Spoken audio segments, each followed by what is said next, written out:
Good morning. मैंने आपको last में एक क्वेश्चन करवाया था लास्ट वीडियो में, और मुझे उम्मीद है कि आप लोगों को वो बहुत अच्छे से समझ में आया होगा।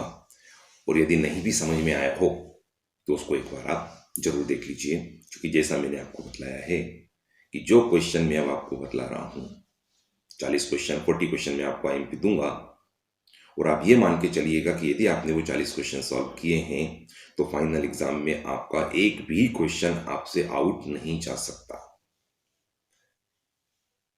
क्योंकि ये मैंने जो इस समय आपको तैयार किया है, ये मेरा 30 साल की मेहनत का निचोड़ है, जिसके हिसाब से मैं ये आपको बतला रहा हूँ कि आपको क्या पढ़ना चाहिए। यदि आप इस सबको पढ़ लेते हैं तो 100% श्योर आप बहुत अच्छे मार्क्स ला सकते हैं। तो मैंने आपको कल एक क्वेश्चन लास्ट वीडियो में छोड़ा था, वो आपका क्या था, difference between revaluation and realisation account. जैसा कल मैंने आपको समझाया था कि मैं बुक में लिखा हुआ डायरेक्ट आपको समझाने पे बिलीव नहीं करता। मेरा मानना यह है कि जिन लोगों ने प्रैक्टिकल किए हैं उनको थ्योरी समझना बहुत आसान होता है। ठीक है, तो अब मैं बात करता हूं प्रैक्टिकल की।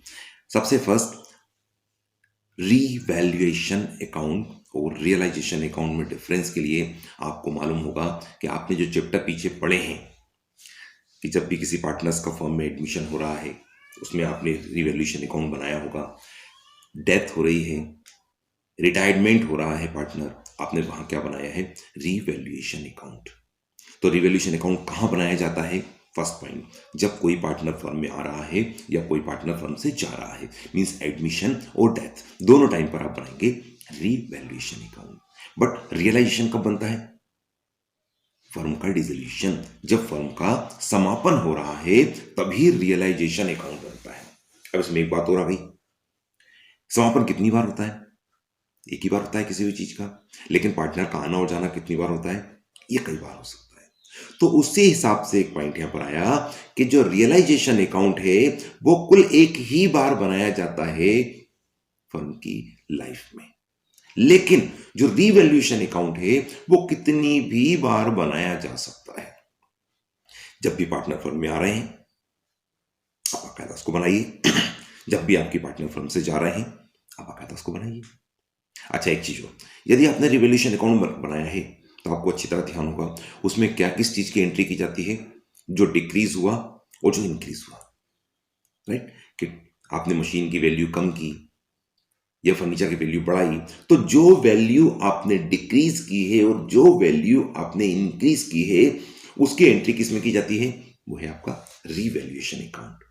जबकि रियलाइजेशन अकाउंट में क्या होती है कि इसकी जो ओरिजिनल वैल्यू है उस वैल्यू की ही एंट्री की जाती है।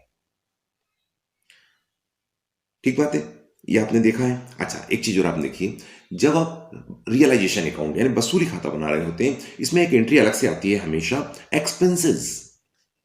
रियलाइजेशन एक्सपेंसेस किए गए आती है, लेकिन पुनर्मूल्यांकन मतलब रिवैल्यूएशन अकाउंट में कभी भी किसी भी प्रकार से कोई भी एक्सपेंसेस की एंट्री अलग से नहीं आती है।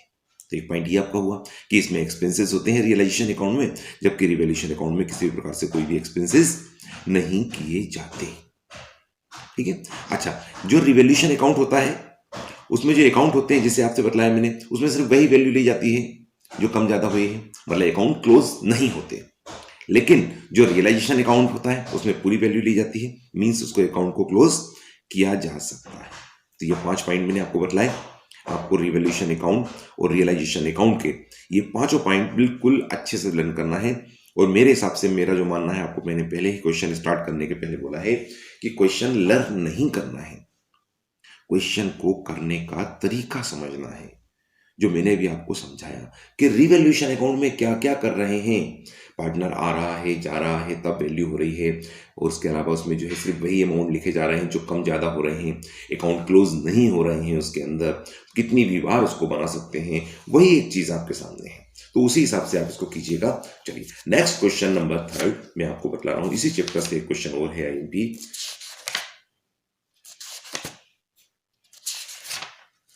Difference between dissolution of firms and dissolution of partnership. Partnership का डिसोल्यूशन या फर्म का जो है डिसोल्यूशन, इन दोनों में क्या डिफरेंस है? देखिए, पार्टनरशिप अलग चीज हो गई, फर्म्स अलग चीज हो गई। इन दोनों के बारे में भी आपको समझना है। इसमें देखिए क्या लिखा है फर्स्ट पॉइंट। इसमें फर्स्ट पॉइंट के हिसाब से आपका लिखा है रिलेशन, कि जब फर्म का डिसोल्यूशन किया जाता है तो पार्टनर्स आपस में एक दूसरे को पूरी तरह से छोड़ देते हैं, उनका आपस में कोई कनेक्शन नहीं रह जाता। इन दोनों का चूंकि अकाउंट नहीं है, इसलिए मैं अकाउंट के हिसाब से आपको नहीं बतला रहा हूं ये, उन दोनों का आपस में कोई भी कनेक्शन नहीं रह जाता। लेकिन जब पार्टनरशिप का डिसोल्यूशन होता है तो पार्टनरशिप एंड होती है बट पार्टनर आपस में एक ही रहते हैं, पार्टनर्स का आपस में संबंध बना रहता है, आपस में इनके जो है आपस में रिलेशन इन लोगों के बने रहते हैं। अब फर्म की बात करूं वापिस, कि फर्म का जब डिसोल्यूशन होता है, चूंकि पार्टनरशिप एंड हो जाती है, तो फर्म भी आपकी जो है क्या होती है, खत्म हो जाती है। पूरा ओल्ड बिजनेस पूरी तरह से खत्म हो जाता है। लेकिन जो आपका जो पार्टनरशिप का डिसोल्यूशन हो रहा है, यहां पर क्या हो रहा है, बिजनेस पूरा का पूरा चलता रहता है। इसको समझने के लिए बहुत अच्छी तरह से मैं आपको बतलाऊंगा, एक बहुत अच्छी पॉइंट है कि अभी आपको जो मैंने बतलाया था वो आप समझिएगा। रियलाइजेशन मींस कहां होता है, फर्म के विघटन में, यानी डिसोल्यूशन ऑफ फर्म में।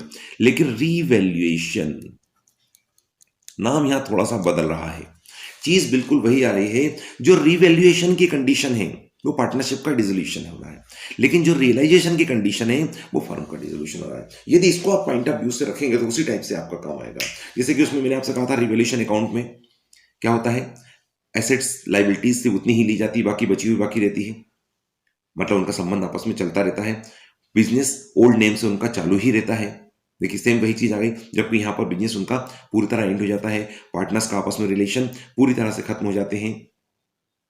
ठीक है, फर्म खत्म होती है तो जो है क्या होता है, आपका पार्टनरशिप भी खत्म हो जाती है, जबकि यहाँ पर लोग आते जाते रहते हैं, कोई दिक्कत नहीं है। अपनी इच्छिक होती है, अपनी मर्जी से होती है, खत्म करना है करो, नहीं करना मत करो।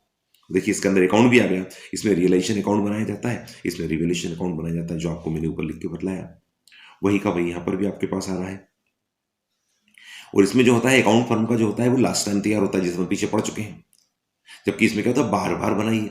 मतलब सेम वही रियलाइजेशन और रिवैल्यूएशन अकाउंट जो मैंने आपको बतलाया था, उसी को अपने माइंड में रखिए आप, तो आपको जो है रियलाइजेशन ऑफ फर्म और रियलाइजेशन ऑफ पार्टनरशिप दोनों क्लियर हो जाते हैं। ठीक है, तो आप इन दोनों क्वेश्चंस को अपनी तरह से पढ़ लीजिए, समझ लीजिए, और आपके लिए एग्जाम के लिए बेस्ट ऑफ लक ही कहूंगा मैं, क्योंकि यदि आपने इन क्वेश्चन को पढ़ते रहे तो आपको इसका बेनिफिट जरूर मिलेगा। Okay, thank you very much.